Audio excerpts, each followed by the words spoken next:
Kirchhoff's law, welcome to physics. आज Kirchhoff's law समझना है कि किरचॉफ्स लॉ क्या है, किरचॉफ्स लॉ की ज़रूरत क्यों है। इससे पहले हमने ओहम लॉ थोड़ा सा देखना है। ओहम लॉ जहाँ पर एप्लीकेबल नहीं होता वहाँ किरचॉफ्स लॉ की ज़रूरत पड़ी। ओहम लॉ सिंपल सर्किट के लिए होता है जहाँ पर एक ईएमएफ हो, एक सोर्स हो, एक वोल्टेज हो। जहाँ पर रेजिस्टर सीरीज में हो या पैरेलल में हो उसके लिए हम ओहम लॉ यूज़ करते हैं। तो ओहम लॉ क्या है? Ohm law V is equal to I R. This equation is known as Ohm law. इसमें V और I दोनों एक दूसरे के डायरेक्टली प्रोपोर्शनल है। V is the voltage, potential difference, I is current, R is resistance.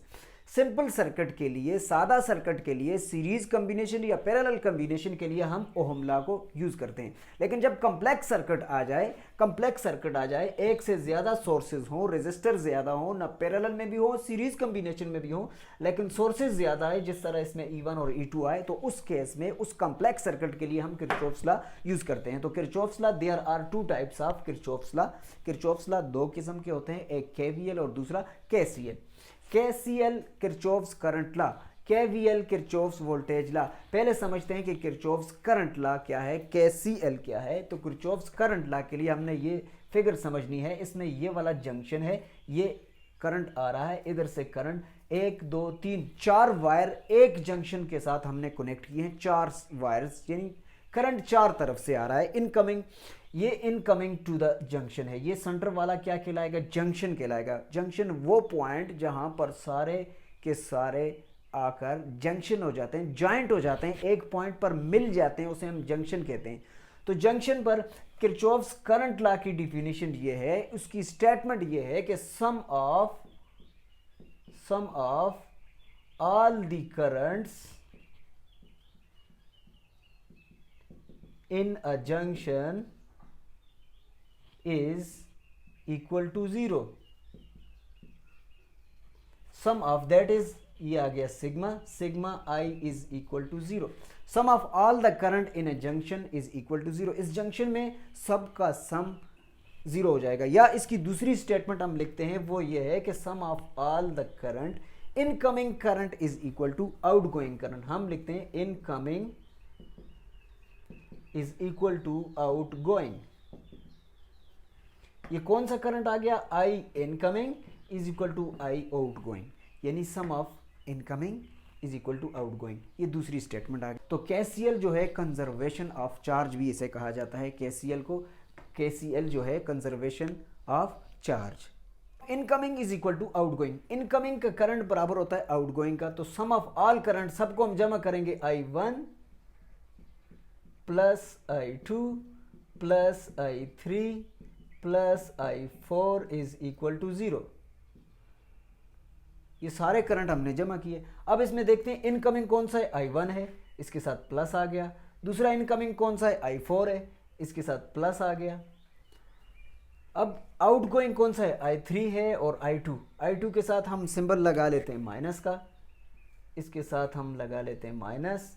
और दूसरा outgoing कौन सा है, I3 के साथ I2 है, तो I2 के साथ और I3 के साथ हम सिंबल माइनस का लगा देंगे, यानी आउटगोइंग वाले के साथ क्या हो जाएगा, माइनस हो जाएगा। तो हम इसको इस तरह लिखते हैं I1 minus I2 plus minus minus हो जाएगा, minus I3 plus I4 is equal to 0। Minus वाले एक तरफ हम कर लेते हैं, I1 plus I4 is equal to, minus वाले इज इक्वल टू से इस तरफ जाके पॉजिटिव हो जाएंगे, I2 प्लस I3। तो इधर हम लिख लेंगे कि sum of I is equal to sum of I। ये कौन सा हो जाएगा, इनकमिंग। ये कौन सा हो गया, आउटगोइंग।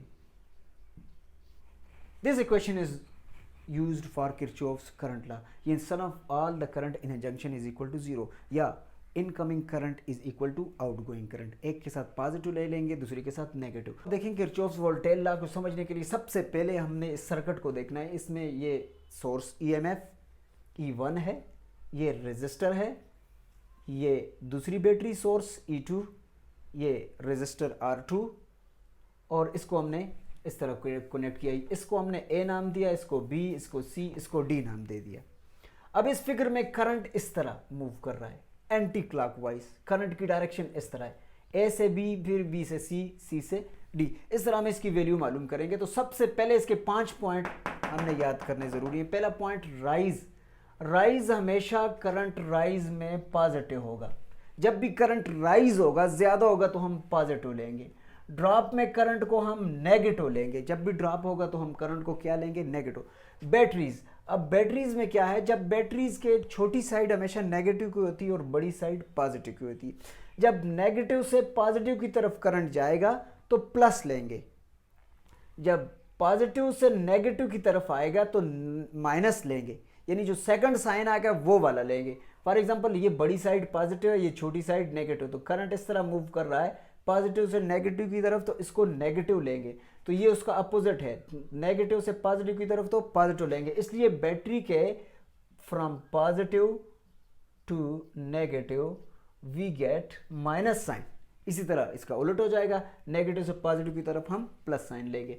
चौथा है high to low, flow of current हमेशा फ्लो करेगा high level to low level, high level से लो लेवल की तरफ ये फ्लो करेगा। या क्लॉकवाइज भी ले सकते हैं या एंटी क्लॉकवाइज भी करंट ले सकते हैं। करंट क्लॉकवाइज भी एंटी क्लॉकवाइज दोनों में लेंगे। तो सबसे पहले हम ए से बी तक मेजर करते हैं। तो इसमें ये ई है और ये वाला रेजिस्टर है, तो इसको हम E1 नाम देते हैं, इसको हम E1, और ये रेजिस्टर वाली को हम V नाम देंगे, वो V for voltage. V is equal to I R, Ohm law के मुताबिक V is equal to I R. I इसमें से मूव कर रहा है, करंट इसमें से जा रहा है, और ये रेजिस्टर R है, इसलिए I और R इसको V का नाम दिया। रेजिस्टर R1 को हमने, इसमें जो पोटेंशियल डिफरेंस है वो क्या है? V1 है। रेजिस्टर R2 में जो पोटेंशियल डिफरेंस है उसको हमने V2 का नाम दे दिया। अब इस सर्किट को हम सॉल्व करते हैं A से B तक। तो ये देखें, ये वाली साइड क्या है? माइनस, ये वाली साइड प्लस। तो करंट माइनस से पॉजिटिव की तरफ जाएगा तो हम कौन सा साइन लेंगे? हम पॉजिटिव लेंगे। तो ये E1 है, तो हम इसको लिखते हैं E1, इसके साथ पॉजिटिव हम लिख लेंगे, यानी EMF1 क्या है? पॉजिटिव है। फिर आगे रेजिस्टर है। देखें, रेजिस्टर से जब भी इस तरह करंट मूव करता है तो वो रेजिस्ट करता है, करंट को रोकता है, फ्लो ऑफ चार्जेस को रोक लेता है। तो करंट यहाँ पे ड्रॉप हो रहा है, राइज नहीं हो रहा, ड्रॉप हो रहा है, तो इसको हम क्या लेंगे? माइनस लेंगे, माइनस V1, इसको V1 का हमने नाम दे दिया। अब दूसरी बैटरी है, तो ये वाली बड़ी साइड पॉजिटिव है, ये छोटी साइड नेगेटिव है। तो पॉजिटिव से नेगेटिव आएगा तो इसे हम क्या लेंगे? नेगेटिव लेंगे। ये क्या है? E2, यानी EMF2। अब आगे ये दूसरा रेजिस्टर है, यहाँ से दोबारा आगे करंट क्या हो रहा है? ड्रॉप हो रहा है। रेजिस्टर में दोबारा करंट की वैल्यू कम हो रही है, राइज नहीं हो रहा, ड्रॉप हो रहा है, तो इसको भी हम क्या लेंगे? माइनस लेंगे, minus V2 is equal to 0। यानी KVL की स्टेटमेंट ये थी, sum of all the voltage and EMF is equal to 0। Statement KVL की क्या है?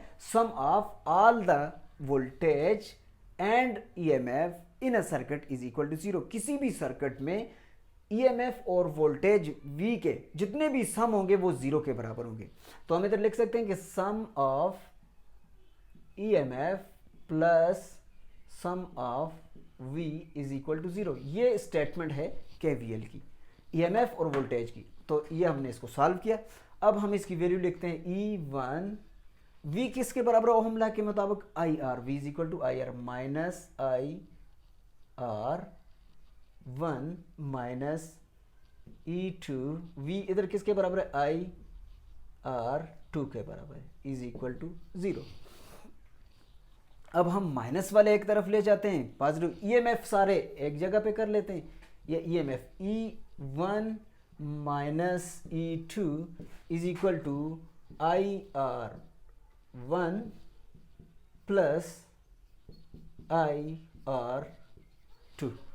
EMF, sum of all the EMF is equal to sum of all the voltage. इसको हम लिखते हैं sum of EMF is equal to sum of V, इनको V कहते हैं, V is equal to IR।